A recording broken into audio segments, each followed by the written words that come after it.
The numbers in this video will break your brain. One country built a bomber every 55 minutes. Another made 8 million anti-tank weapons out of steel tubes. And a single pistol was produced more times than most countries have people. This is every mass-produced weapon of World War II, starting off with rifles and carbines. The weapons every soldier on every front carried from the first shot to the last. Mosin Nagant. 12 million produced in World War II alone, out of 37 million total since 1891. The Soviet soldier's most trusted companion. Its bolt-action reliability in the frozen mud of Stalingrad and the Arctic forests of Finland made it the most battle-proven rifle of the entire war. Kar-98K, 14.6 million produced, the standard German infantry rifle from Poland to Berlin. Every Wehrmacht soldier who fought in every theatre carried one. Accurate, reliable, and bolt action at a time when Germany's enemies were already moving to semi-automatic platforms. M1 Garand, 6 million produced, and every Allied soldier who carried one had an immediate advantage over bolt-action opponents. General Patton called it the greatest battle implement ever devised, the only semi-automatic rifle issued as standard to any major army in the war. M1 Carbine, 6.5 million produced, more than any other American firearm of World War II, light enough for paratroopers, radiomen, and support troops who couldn't carry a full-size rifle. 10 separate companies produced them simultaneously to meet demand that never stopped growing. Lee Enfield No. 4.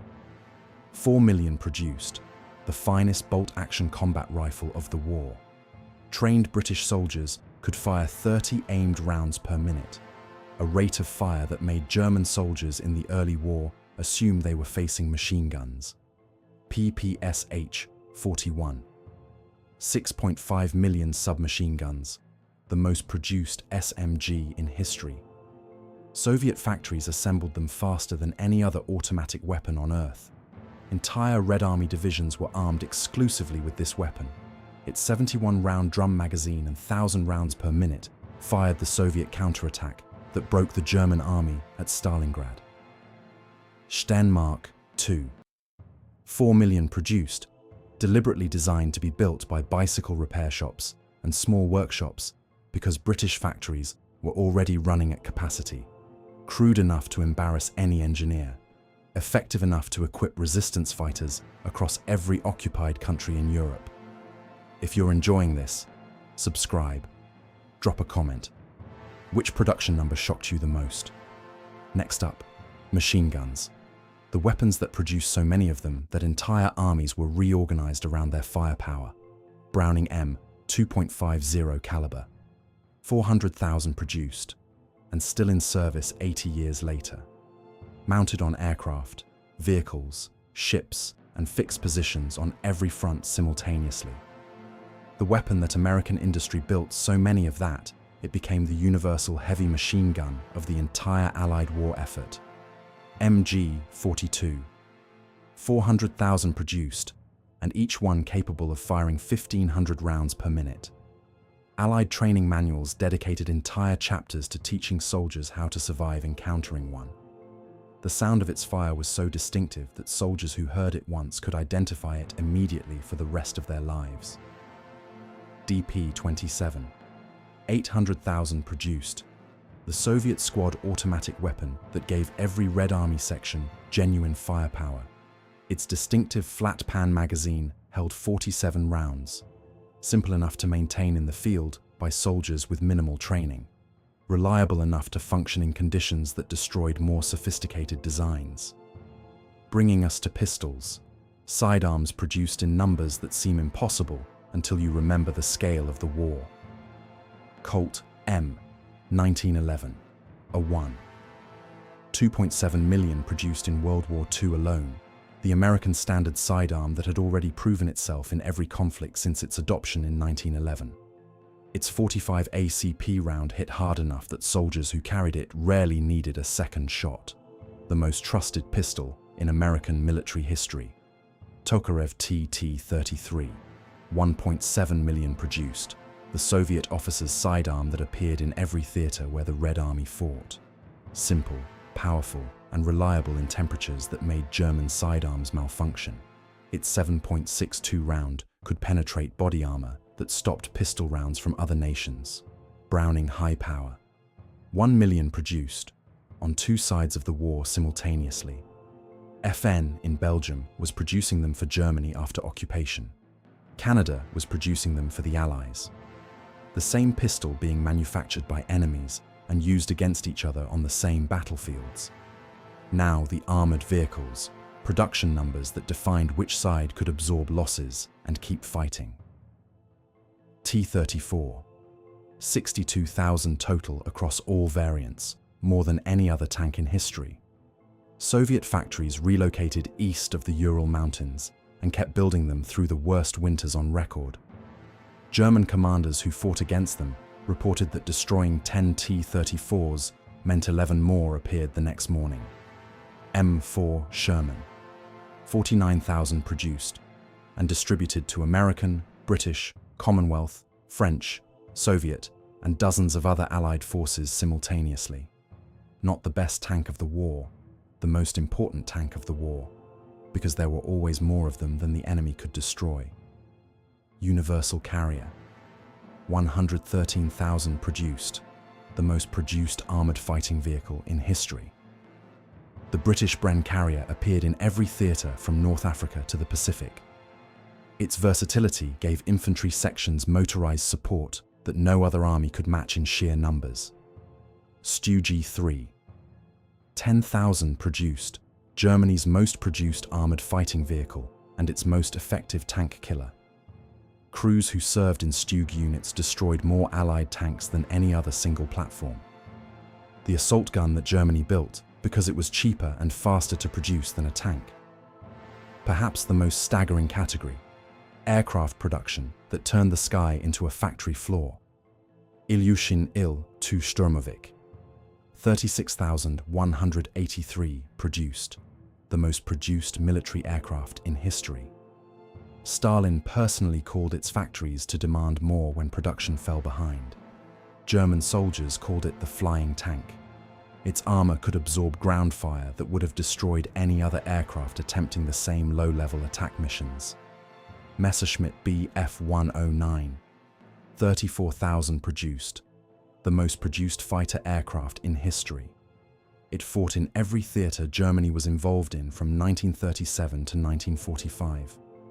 The most experienced fighter pilots of the war flew this aircraft. Erich Hartmann scored 352 kills in it, the highest total of any pilot in history. B-24 Liberator. 18,482 produced, more than any other bomber ever built. American factories were completing one every 55 minutes at peak production. It flew more combat missions than any other American aircraft of the war and carried more bombs to more targets than anything else in the Allied inventory. P-47 Thunderbolt.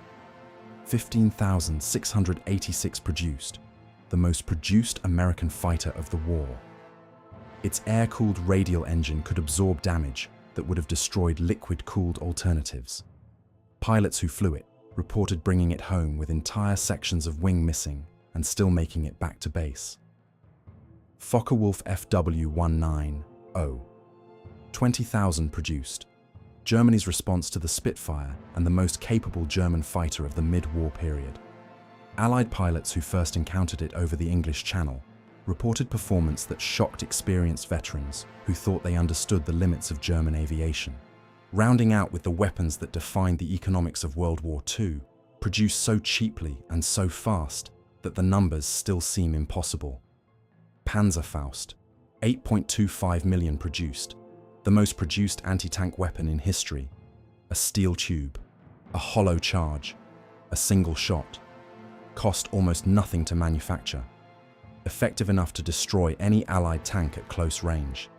Issued to children in the final defense of Germany, because there were enough of them to arm everyone. ZIS 376mm gun. 103,000 produced, the most produced artillery piece of the entire war.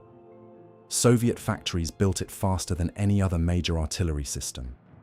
Its combination of anti-tank and high-explosive capability made it the universal answer to almost every battlefield problem Red Army commanders faced. Katyusha BM-13 rocket launcher. 10,000 launchers produced, and each one could fire 16 rockets simultaneously. German soldiers who survived Katyusha barrages reported that the psychological impact of its distinctive sound was as damaging as the physical destruction it caused. Stalin called it his organ. German soldiers called it something they couldn't say on radio. Mark II pineapple grenade. 50 million produced. The American standard fragmentation grenade that appeared in the hands of every Allied soldier on every front. Its distinctive ridged body was designed to improve grip rather than fragmentation, but the design became so iconic that it defined what a grenade looked like in the public imagination for generations. Steel hand granite M24, 80 million produced, the German stick grenade that became one of the most recognizable weapons of the entire war. Its long handle allowed soldiers to throw it farther than any other grenade design, found in the hands of German soldiers from the first invasion of Poland to the final defense of Berlin. And finally, the vehicles and ships that moved everything else into position.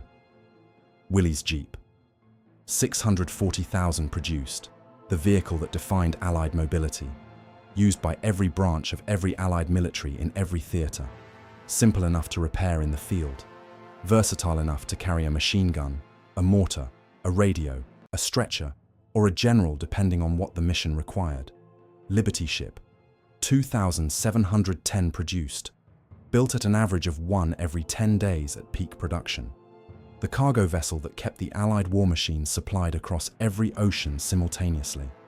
Without the Liberty ship, every weapon on this list would have run out of ammunition, fuel, and replacement parts within months of the war beginning. U-boat Type 7C. 568 produced, the most produced combat submarine in history.